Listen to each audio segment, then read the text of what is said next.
In today's video, I'm going to teach you how to create a Twitch offline banner using Fotor.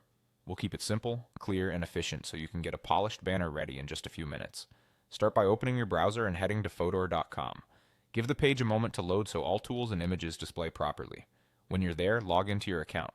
If you use multiple profiles or workspaces, choose the one you want to design in so your project stays organized and easy to find later. No need to overthink this part, just make sure you're in the account where you want your design to live.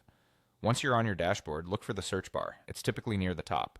Click into it and type Twitch Offline Banner, then confirm your search. Fotor will take you to a new tab or page with a gallery of ready-made templates specifically designed for Twitch offline screens. If your browser blocks new tabs, allow it for this site so the gallery opens smoothly. Now browse the templates and pick one that matches your style. Think about your channel's vibe: bold and energetic, minimal and clean, or something themed.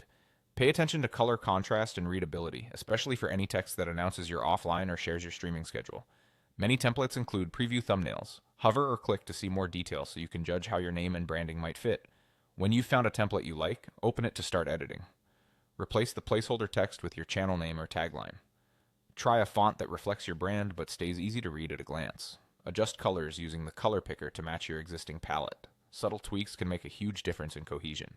If the template includes images or graphics, you can swap them with your own assets or choose from Fotor's elements.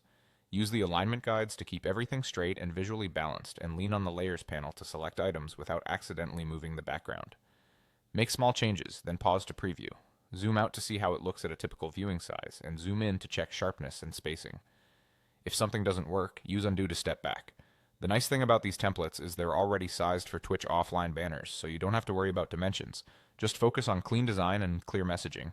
And that's it. You've gone to Fotor, logged in, searched for Twitch offline banner, opened the gallery in a new tab, chosen a template you love, and edited it to fit your brand. Great job.